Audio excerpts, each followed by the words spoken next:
Technically. For action. Oh, action. I'm sorry. This is my 30 seconds of fame. All right, so we got we measured our patient. They're 70 inches. Let's even make it easier. They're 73 inches, so they have an ideal body weight of 80. Does anyone know what off of 80 what you would set your tidal volume to? So it's the normal would be 6 to 8 mils per kilogram. With a different approach, you could have like a lung protective approach. You can have a 4 to 6 mils per kilogram. So I always start off at 6 mils per kilogram because that puts me in both ranges, right? So let's get this patient on the vent, get him ventilating. That thing does a better job than us bagging them, right? So off of that, what would I set? If he's 80, I would set it to what? 6 If I want 6. 6 times 8 is what? 48. 48. Yeah, 48. You know, I had to do a dance like 6 times 8 is 48. Yeah, I know, I just did So that. we're 480. I'm going to turn down the FiO2. I know we're hooked up. Yeah. I don't want to waste it. So I came into places and I'd be like, okay, what's the FiO2 set at? They're at 0.40 or 0.4. So they're proper by 40%. saying that, right? Because it's a fraction inspired oxygen. But also, just know that's 40%, right? Because Hamilton will use their FiO2 in a percentage. So, all right. So we picked our male. He's 73 inches. He's 80. Let's go in more of our controls. I turned the pressure support down to 10, so on his extra breaths, that consistent pressure to help him trigger will be there. I don't really like going up higher than that. So you can set your rate. To set anything, you're going to have to touch it, and you can spin your dial. You don't have to touch it again, but you have to at least push in your dial. Or you can do the whole thing by the dial. Same thing. But if you're highlighted, it's not going to let you move on. Alright. See how our pressure limit is set at 30? And our inspiratory time is set at 1.0. PEEP of 5, the flow trigger of 5.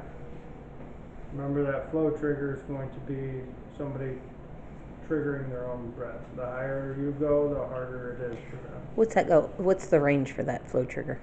Sorry. Oh, 20. wow. You really want to kill him. Alright. So once we get all our buttons down, there is more, and these are more comfort settings. We'll get into those later. And then this has a apnea backup. So, alright, all that's set, and we can hit start ventilation.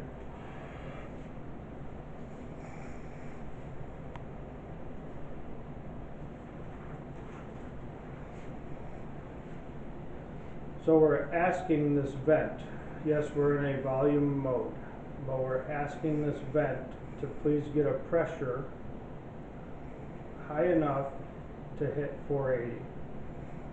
So it's going to do the same thing. It's going to start low, like 5. Okay, I didn't hit that 480. I'm going to go up another 5. Okay, I didn't hit it. So it takes a little time to get up there.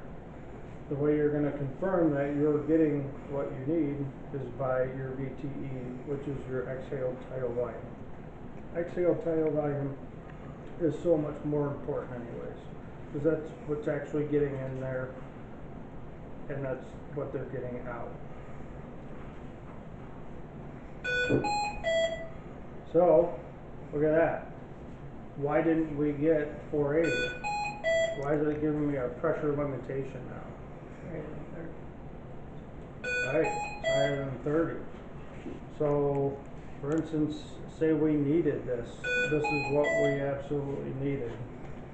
We would have to go into our alarms, and we would have to click on our pressure, and we'd have to increase it.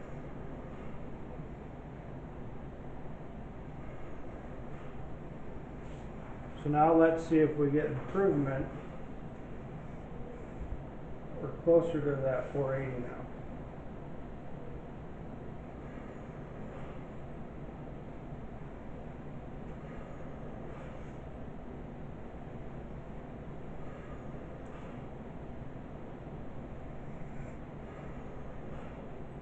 Alright, so we got pretty close to it just by turning that alarm up. But what are the negatives of just turning the alarm up? So there's a plateau pressure and there's a peak inspiratory pressure. You never want your plateau to be over 30. And a plateau is anything in the lower airway, so that's your sacs. That's what's actually going to cause you to get your oxygenation, right? The peak inspiratory pressure is going to be somewhat from your carina up. This, when you're delivering in pressure, you don't really get a plateau. So you can calculate a plateau, but in all reality, it's with Hamilton, it's a guesstimate. So, and if you guys like, I'll give you the calculation for it. That's all right. So, our rule is we try to keep our peak inspiratory pressure under 30. That way we know for a fact we're not going to get a plateau pressure that is over 30. Because anything over that 30 mark, you're going to start having damage. Now, if you get someone that comes in here with those sick lungs, the tight lungs, you're not going to be able to keep it, right? We have to do what we have to do. And then we can give further medications to try and, whether it's breathing treatments, whether it's epi, whatever, right? Whether it's MAG, right? So that's the huge thing. And that confuses, right? Because we're like, wait, we're in a volume mode. And I said it to this, why isn't it getting at that? Because it's a pressure-driven vent. So we always have to monitor our VTDs.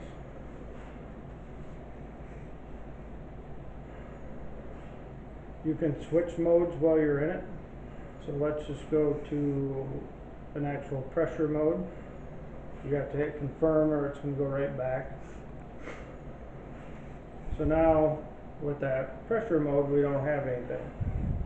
But we could say, hey, we need a 35, right? It's a trick question.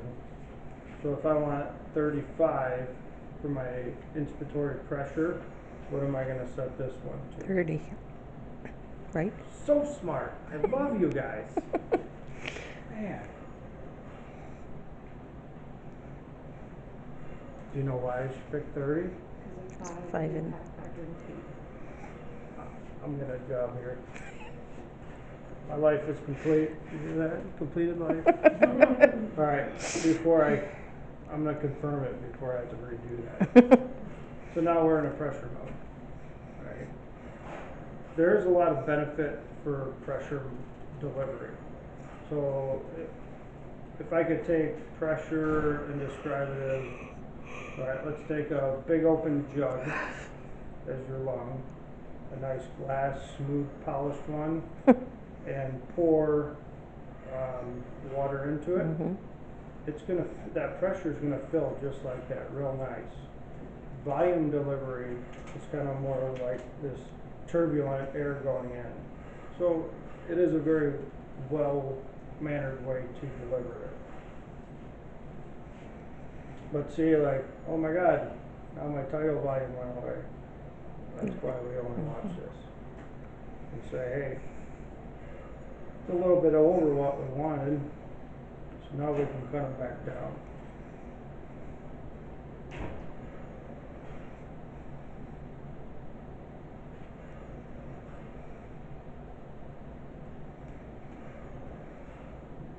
I said, we'll get into waveforms later.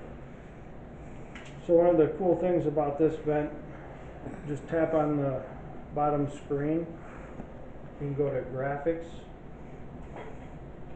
go to dynamic lung.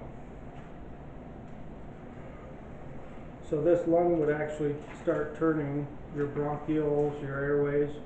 If you're getting too much pressure, and it will calculate it off the patient, they'll start turning red. There's cheat cards also. I think they came with the vents. You can hang on the side of the vent that will actually tell you, like, this guy's ventilating pretty good.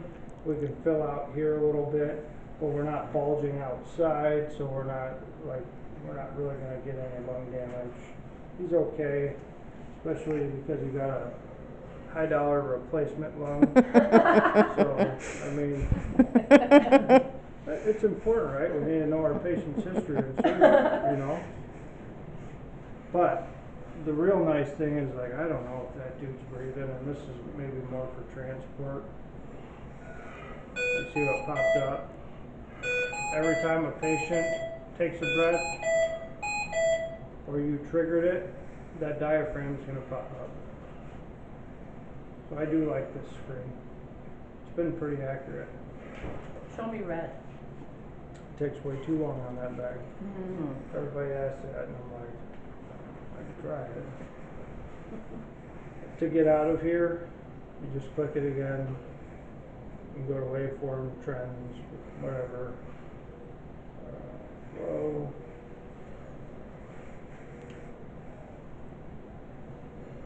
Like lesson number after you guys get used to this, I'd like to get into waveforms because they have a lot. They got the loop graphic. Awesome. It's like, hey, can I use any more PEEP or anything like that? But, sorry, I'm going off on a tangent. So let's take that off of the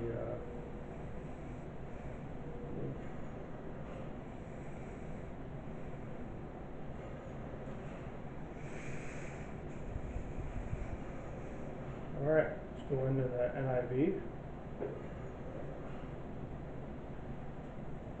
Let's do 10/5. Those are our orders. Oh, wait. Oh, 10/5. My fault. Right? This will screw up so many people because they're like, we can't have the same number, it's not going to work. And I'm like, you don't, it's 10/5. But say, oh my God, I forgot. I'm not listening to that guy, I'm going 10/5. That's it. I'm doing it. You not telling me what to do anymore. So I said it, I confirmed. I'm like, all right, I'm awesome. I proved that guy wrong. See, I'm 10/5. I might want to make him breathe. But you're not. Right? So I forgot. I look over there. No, I'm 17. You know what? That kid was right. Maybe I should drop that back down to 5. Let's see what happens. That kid was smart. If you guys can remember that on this vent, it'll be awesome. Cut.